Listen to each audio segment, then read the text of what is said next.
Hello guys, এই মুহূর্তে সবার থেকে বড় নিউজ এবং আমার মনে হয় 2024 সালের সবার থেকে বড় নিউজ হলো এটা। বিজয় থালাপতি এবার থেকে আর মুভি করবে না এবং বিজয় থালাপতি পলিটিক্সে যাবে। এবং যারা বিজয় থালাপতির ফ্যান সে অবশ্যই জানে যে বিজয় থালাপতি পলিটিক্সে যাওয়ার জন্য প্রস্তুতি করছিল 2-3 বছর ধরে, কিন্তু ফাইনালি কিন্তু এবার থেকে পলিটিক্সে বিজয় থালাপতিকে দেখা যাবে। এবং তোমরা সবাই সোশ্যাল মিডিয়াতে কোনো না কোনো জায়গায় শুনেছো বিজয় থালাপতি কিন্তু পলিটিক্সে যাবে, এবং এই কথাটা কিন্তু ফাইনাল হয়ে গেছে যে বিজয় থালাপতি এবার থেকে পলিটিক্স করবে।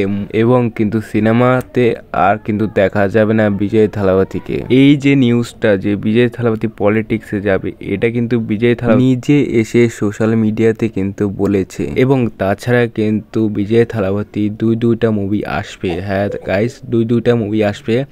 তারপরেতে কিন্তু বিজয় থালাপতিকে কিন্তু আর মুভিতে দেখা যাবে না, একদম পলিটিক্সে দেখা যাবে এবং নতুন একটা পলিটিক্স বানাবে, কোনো পলিটিক্সের আন্ডারে যাবে না। এবং এই নিউজটা শোনার পর আমার সত্যি খুবই খারাপ লেগেছে। ছোটবেলা থেকে যার মুভি দেখে বড় হলাম সে আর মুভি বানাবে না, এটা শুনে সত্যি খুবই খারাপ লেগেছে। এবং লিও মুভিটা দেখার পরে লিওর পার্ট 2টা দেখার জন্য আমি এক্সাইটেড ছিলাম, কিন্তু বিজয় থালাপতি নিজে এসে সোশ্যাল মিডিয়াতে বলেছে যে আর মুভি সে বানাবে না।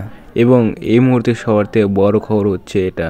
এরকম মুভি আপডেটের জন্য আমার এই ইউটিউব চ্যানেলটাকে সাবস্ক্রাইব করো। আমার এই ইউটিউব চ্যানেলের নাম হচ্ছে নিউজ ফিল্মি রিভিউ। আরও একবার নতুন একটা ভিডিওতে তোমার সাথে দেখা করবো, তত অবধি বাই বাই।